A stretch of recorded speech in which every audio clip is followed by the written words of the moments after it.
Thanks everyone for joining us today. We've received really positive response to these interview series that we've been hosting with our senior leaders as they share their knowledge and insights.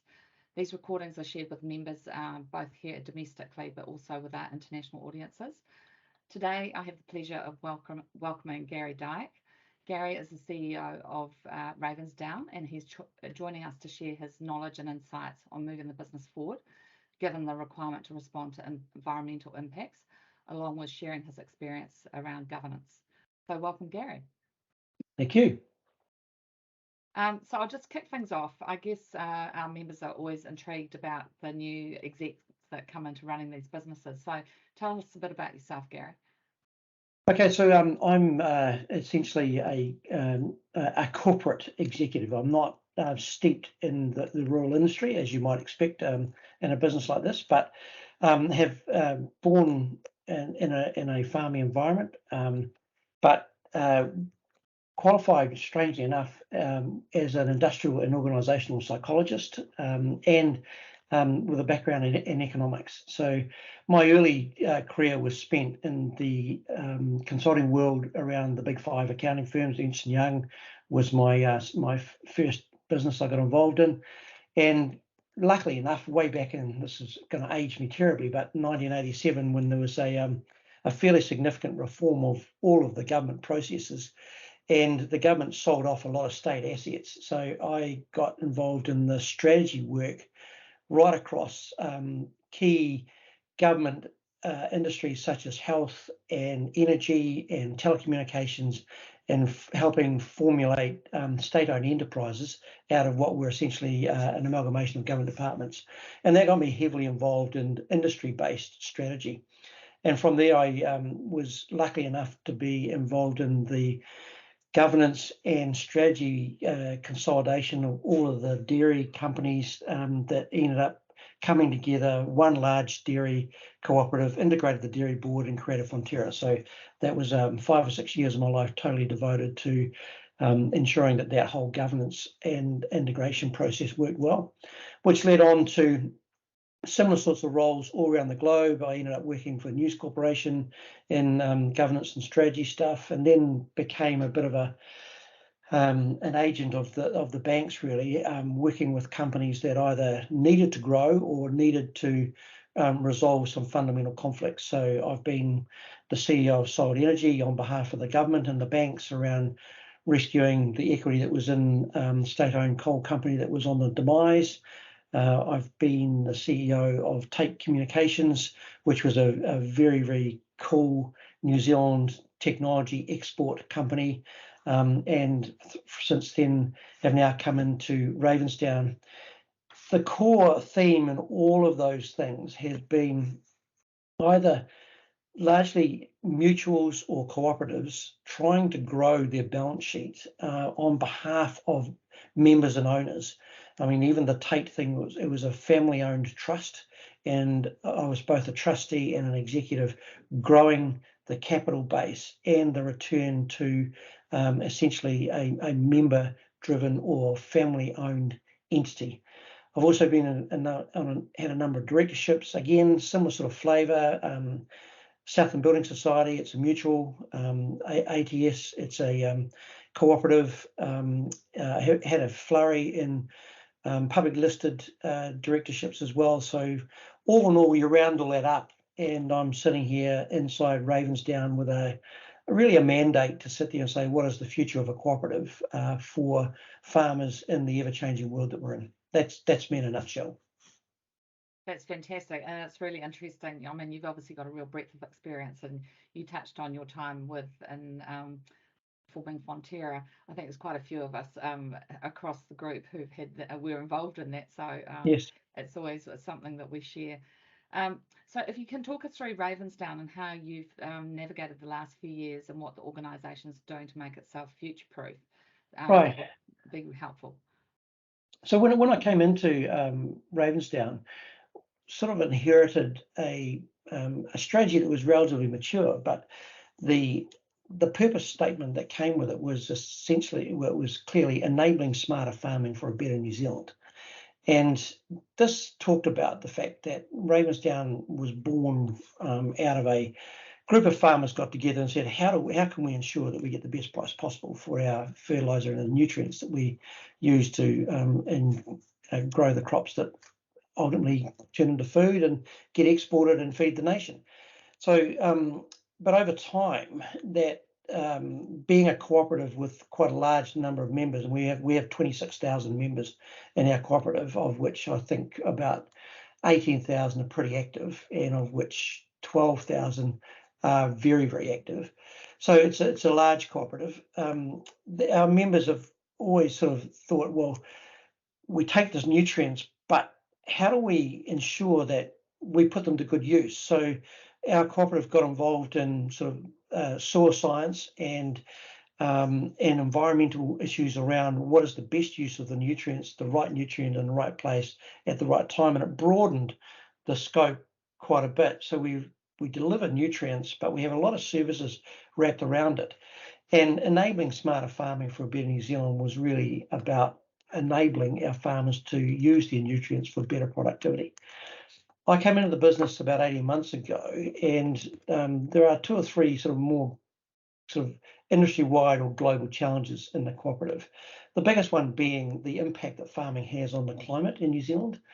Associated very, very closely with that is the impact of intensified farming on groundwater and surface water, and then also associated with that is really the issue around almost the long end of the scope 3 issues around carbon emissions, and that the grass that we feed and grow turns into the essential elements for the dairy industry, and of course that brings with it methane and greenhouse gas implications. So climate, greenhouse gases, and water are the really big issues that our farmers are facing, and they keep asking us for better ways to manage that. And as individual farms, we can help them, but it becomes really clear that we have to stand up as an industry. So after a big strategic review, we did a very simple thing, and we just simply took the word enabling off smarter farming for a better New Zealand and said we need to stand shoulder to shoulder, not just with our farmers, but with the collections of where they sit in the industry, dairy, dry stock, arable, and shoulder to shoulder on an industry-wide basis as well. So we've revised our strategy quite a bit, and now think about smarter farming for a better New Zealand. And underneath that, how do we ensure environmental sustainability as well as improve the productivity of the land? And that's really what our strategy is all geared for now. So that's what I've come to do, and that is the trajectory that Ravensdown is on: delivery of nutrients, and then all the services that go with making sure it's the right way to maximize productivity, but also now the wider view around how we get engaged in and manage the mitigations of the impact of that on the environment. Oh, that's fantastic, and I know you've got your work cut out for you on that one. Yeah, Hey, well, feels like I guess one of the things that is, one of the driving principles of being a co-op is that whole piece around collaboration and the Rochdale principles. How does Ravensdown collaborate with your fellow cooperatives? Well, it's very interesting because I think there are challenges now around the structure of the agricultural industry. I think historically you've seen entities like sort of beef and lamb become the representative and lobbying body for our dry stock farmers in the country. You have Dairy NZ doing the same thing for our dairy farmers, and you've got the likes of research arms like FAR, and then for the arable side of the industry, and then Federated Farmers sits over top. But the challenges facing the industry now do not totally reflect or respect that breakdown of farming type or land use type. They are more industry-wide issues like environmental implications and those sorts of things. So what we've found is that we are getting real strength in sitting down with the other cooperatives in the full value chain. So if we're an input inside the farm gate cooperative around nutrients in the land, then depending on land use, they will have a relationship with either something like a Silverfern Farms for the killing of their stock, or Fonterra for the marketing of their milk product. And then there are other cooperatives, like sort of LIC that are right into sort of the farm genetics. And we've got together as a group of cooperatives inside the industry. And in fact, we've formalised this relationship in a set of us coming together. There's about 8 of us now, all putting a piece of capital together into a joint venture with the government to attack some of the major issues that go right across the industry, like reduction in greenhouse gas emissions. So this formal joint venture has seen ostensibly unrelated cooperatives come together and sit there and say, how are collectively we going to tackle an issue like greenhouse gas emissions? And that process has meant that we're now sharing a lot more data between ourselves. We're really understanding each other's visions and what needs to happen. And we're building a value chain around how we can collectively address greenhouse gas emissions at the plant level, the animal level, the shed level, and the kill level, and the market level. And I think that you'll see more and more of this formal coalition of cooperatives as we address the fundamental issues that attack the wider industry. I think it's fantastic to hear, because obviously that whole sharing of knowledge and insights across cooperatives is fundamental to how they succeed and are so sustainable. So that's awesome to hear. So I guess as the CEO of Ravensdown, there's always that interesting tension between running the business and taking the shareholders on the journey with you. And obviously climate change is a big one for you right now. How are you keeping your shareholders engaged? Well, we have all the traditional things, like we have regular publications around where science is going around soil science and those sorts of things, which our shareholders get, and we have dedicated targeted emails and those sorts of things. But I guess that we are not really on top of that challenge as much as we'd like to be. It just so happens that the day that we're recording this is the Canterbury show. And I spent most of the day there yesterday, and I've spent most of the day today.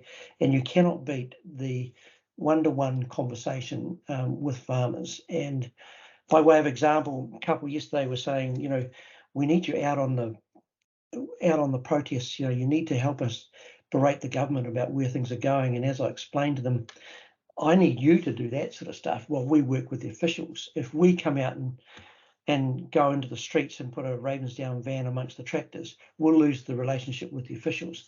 So even that simple bit of communication about how we can collectively guide the regulatory environment was a real eye-opener for a lot of our shareholders. So we're doing more and more and more workshops with shareholders, shed meetings, like the old traditional stuff we used to do when we're trying to bring Fonterra together.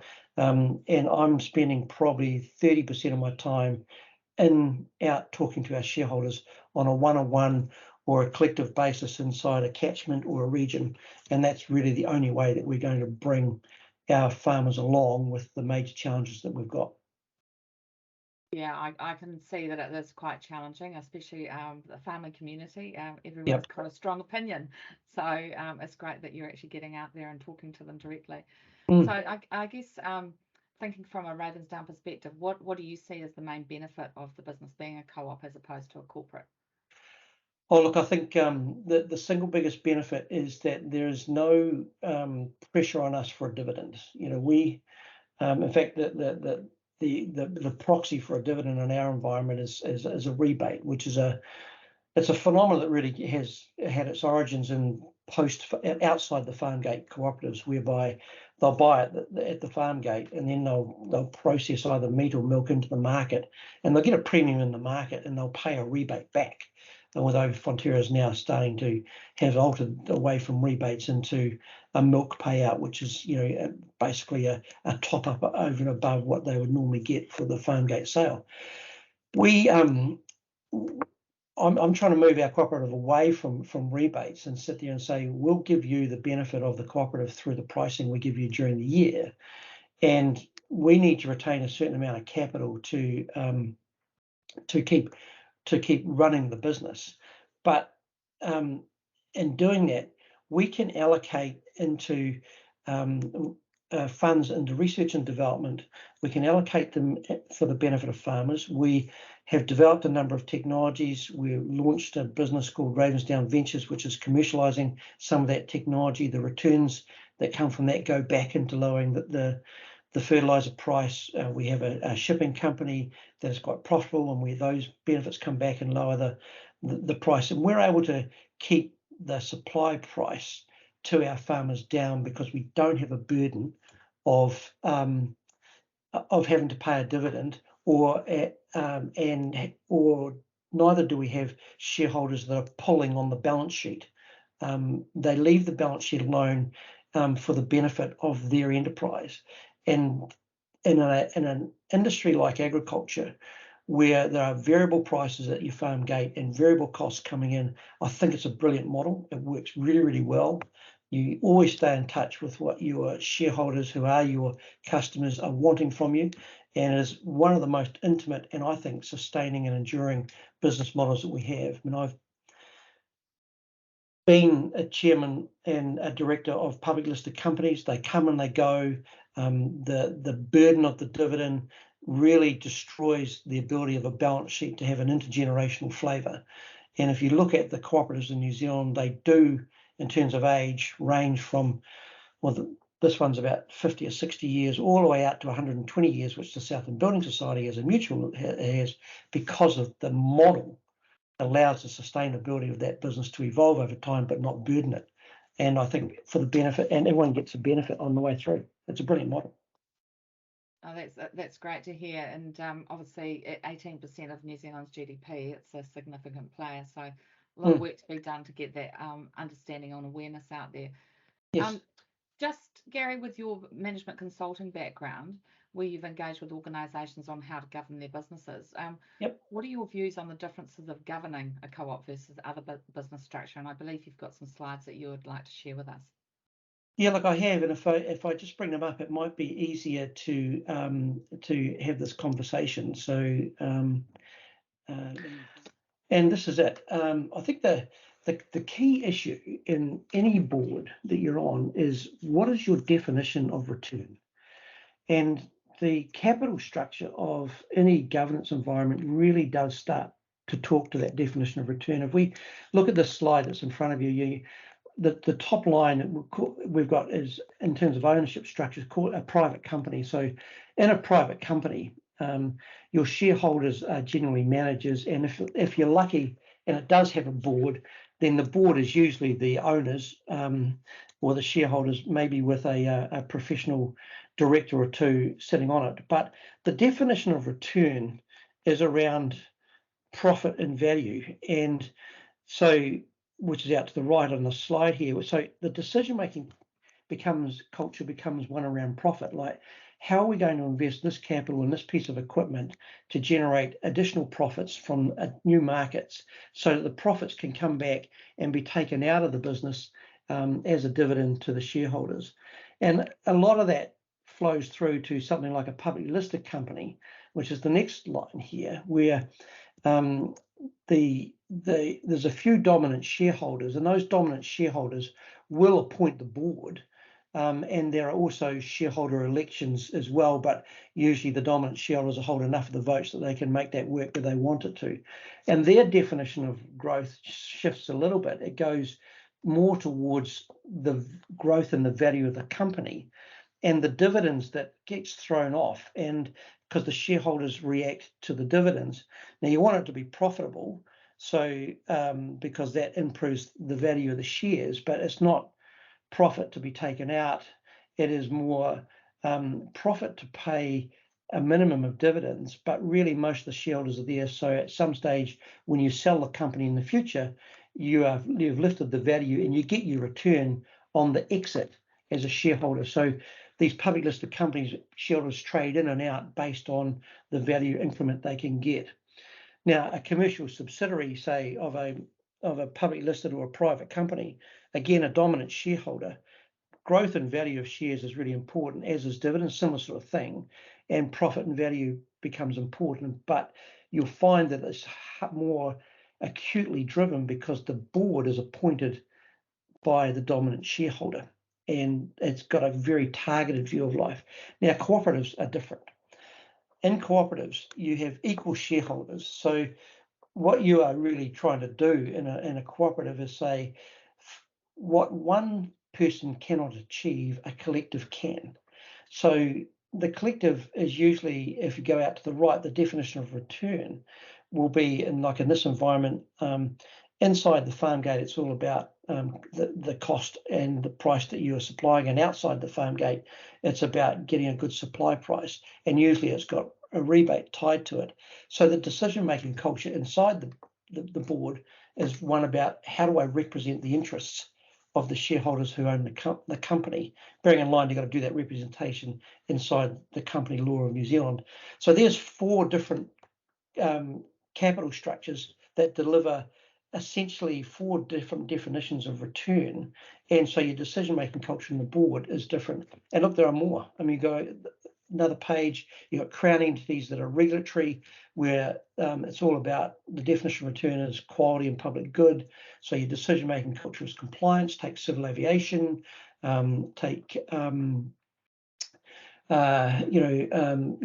roading company, NZTAs. It used to be appointees by a single shareholder of the government, which is different from crown entities that have a delivery flavour, and that's more things like in New Zealand, it's got a crown shareholding. There are appointees that have to represent the crown, but there's also a mix of private investors. So cost of service, quality becomes the return, and efficiency becomes the culture. And then you have councils and trusts and commissions. And look, I'll exit slides at this point because at the end of the day, what we get now is a challenge to all the directors. What is your definition of return? So how do you approach being a director? And how do you meet the expectations of the shareholders? And you'll see that the public good and the issues around fairness and equity dominate the cooperative, which I think engenders the length and the continuity of the model. Just about every one of those other capital structures, when you think about the companies that are examples, they've all changed, come or gone, and they don't have that long-term sustainability that cooperatives get. And that's one of the insights that I think makes for a good board.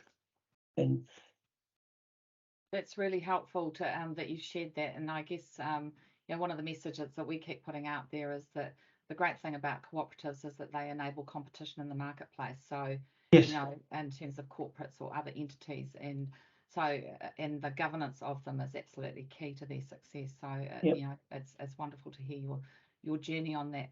So Garry, before we wrap up, any final comments that you'd like to share? Well, look, I think New Zealand is in a really interesting space. The demands on us, they're pan-industry demands and pan-economic demands. So you think about what they are. I think of them as 3 big ones. One is this issue around the preponderance of data. We've got, with industrial IoT sensors, we've got information flying from all forms of any form of movement or development or whatever, and aggregating that data, it's going to tell us a whole lot more about how we can be efficient if we can get the aggregation of it done well. And I think every industry is going to confront that.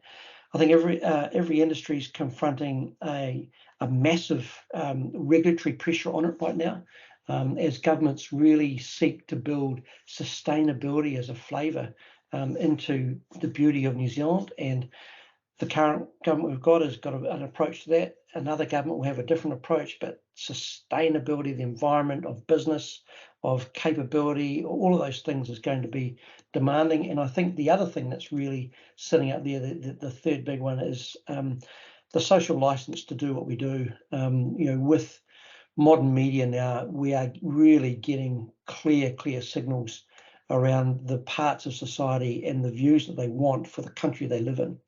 You put those 3 things on top of every organisation, and if they're not well managed, it will bring tension and struggle to the balance sheet.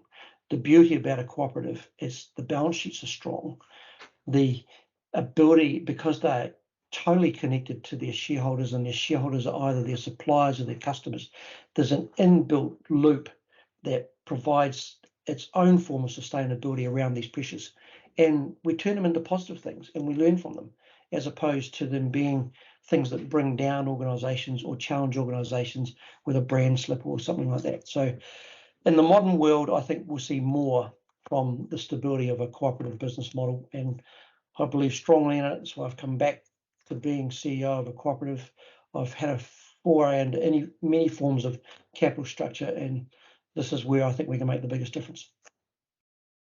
It's fantastic. Hey, thanks so much again for joining us for today's interview, and thanks everyone who's tuned in, and kia kaha. Kia kaha. Thank you, Roz.